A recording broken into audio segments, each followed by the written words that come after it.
อยนี่มาโมยตีนโมยนี่ก็อัดประบะได้โมยนี่ก่อนนับบานมาให้ก่อนจะชัดปรับโจเพลียมมาลงปิดให้กอดโจจัดยำป่วยกอดโยធ្វើជាហាពេលផឹកបកគាត់អញ្ចឹងណាហើយតំឆែកមើលបងប្អូនអើយឆែកមើលទៅរៀងថងបងប្អូនវារៀបចំទៅ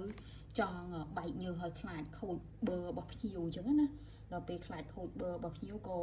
ខំប្រឹងហើចេញដាក់សម្ងួតឲ្យខ្យល់មកវាស្ងួតទៅស្អែកយើងរៀបចំ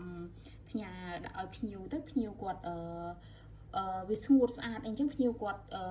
អត់មានការបារម្ភអីចឹងពេលខ្លះយើងផ្ញើទៅវាបែកញើសបែកអីភ្ញៀវគាត់ឆ្ងល់ថាស្អីគេអញ្ចឹងហើយវាអាចឆាប់ខូចបឺគាត់បឺអីចឹងជាដើមទៅគាត់បារម្ភអីចឹងណាហើយយើងលក់ដូរពេលខ្លះអារឿងតិចតួចហ្នឹងយើងត្រូវប្រយ័ត្នប្រយែងដែរអញ្ចឹងណាកុំឲ្យភ្ញៀវគាត់បារម្ភគាត់អីព្រោះយើងមិនត្រឹមតែលក់ផ្លែបឺទេយើងមិនត្រឹមលក់យកលុយទេក៏ប៉ុន្តែយើងត្រូ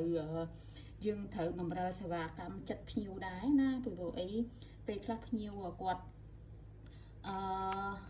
ទិញយើងចឹងទៅយើងលក់ឲ្យតែរួយពីដៃអត់គិតពីភ្ញៀវអត់គិតពីអីសេវាកម្មអីអាចថ្ងៃក្រោយគេ